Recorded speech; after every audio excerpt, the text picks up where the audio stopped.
You don't want to have this tool in your organization that can help employees better their health and well-being and condition and not offer it to them.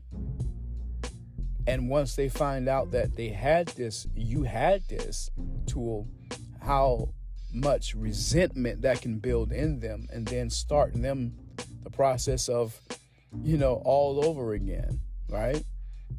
So as a leader in an organization, male or female, right? And many female organizational leaders really understand this.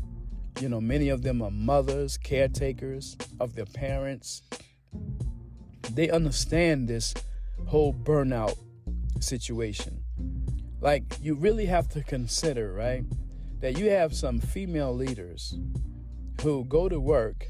Then when they come home, they have to deal with their children, making dinner for their family, and doing all these things. And so I applaud female leaders who have the strength and tenacity and consistency to continue to lead the way that they do with all of the challenges and disrespect that they've had to endure. As a matter of fact, I'm going to do a podcast called Sheatership, talking about the female leader and how undervalued she is, which is an unfortunate, because many, places in the world are still stuck in this antiquated mindset of the great man theory and, leadership and leadership development and female positions in leadership. Stop it. Really need to come up to speed and see the value of this female, of women who are great leaders.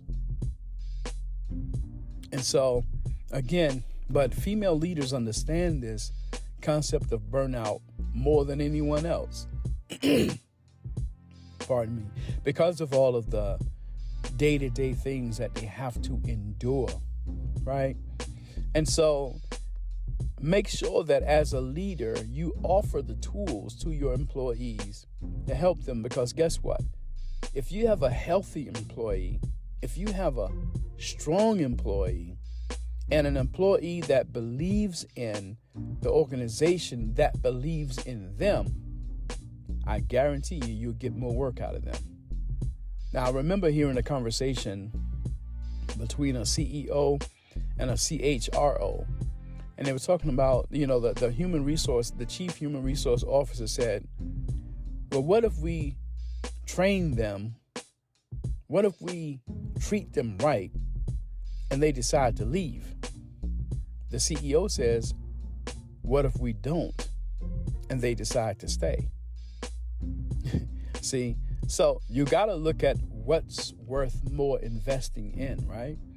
It's the keeping of the employee and treating the employee right with dignity and respect, and valuing them by offering them ways of bettering themselves.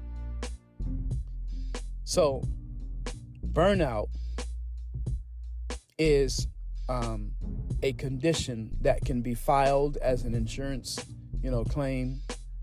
Now, here's another thing you got to think about. That when people are experiencing this burnout, it's really a special type of work-related stress. And it's the state of physical or emotional exhaustion that also involves a sense of reduced accomplishment and a loss of personal identity in this job. This is really burnout. This person is feeling like everything that, and then what increases this feeling of burnout is what is called the spotlight effect. The spotlight effect, meaning that they think, right, that everyone is looking at them for everything wrong that they do. They really think that, because many of us really, we're the center of our own universe, right? And so we think that we've become the center of attention in other places, by fumbles that we do, and we think everybody is paying attention to our fumbles. This is the spotlight effect. And this is also part of a side effect of burnout, whether people know it or not, right? Or it can, or the spotlight effect can compound the feeling of burnout. Because now not only are you not doing well at the job, you're thinking everyone is looking at you not doing well at the job. So what you start doing, and leaders are not paying attention to this, is you start quietly quitting. You're not concerned with your attendance. You're not concerned with calling out. You're not concerned with how you perform at the job. You don't care, that even though you think everyone is looking at you, but you start the process of not caring anymore. And you start looking for other jobs. Right? You start looking for other jobs. Then the leaders are looking at you as you're performing. They are looking at, certain things. They're listening more to the gossip of what people are saying about you instead of them actually doing evaluations of your work. They're listening to what other people say about your work, which, of course, you should value your peer opinions. But at the same time, you shouldn't make executive decisions based on peer opinions, right? You should make executive decisions based on your evaluations and then your modified coaching practices of what you find in your evaluations.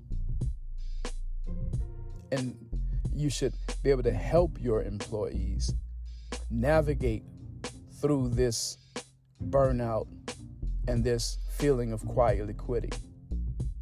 But what ends up happening is, in most cases, employees do decide to quit, but in most cases, they get fired before they can quit. Because employees are more concerned with replacing an employee rather than coaching an employee. And when you replace an employee, it takes between 33 to 50% of that employee's current salary to replace them. It's just like, we've talked about this analogy a lot. It's taking a dirty fish out of a dirty fish bowl and putting a clean fish back in a dirty fish bowl. How long do you expect for that clean fish to stay clean in this dirty fish bowl? As an organization, you need to clean the whole fish bowl. The whole fish tank needs to be cleaned out before you put new fish in. But do you even need to put new fish in? With the fish that you have there, you can clean them as well when you're cleaning the fish tank. And then put the clean fish back into a clean fish tank. A clean fish tank is an organization whose culture cares about the well-being of their employees, of their organization, of their ideal customer, of their community. And if you're not an organization that's striving to do that, then maybe you as a leader have experienced burnout and don't know it. Hey, thank you for listening to another episode of Leadership Is Podcast. And always remember that leadership is influence and service. Hey, greetings, leaders, and thank you for enjoying another episode of Leadership Is Podcast.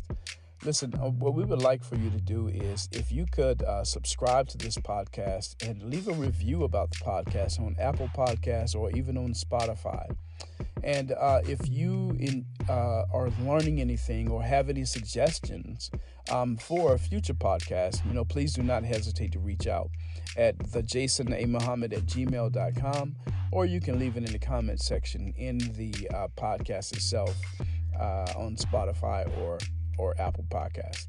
And always remember, leadership is influence and service.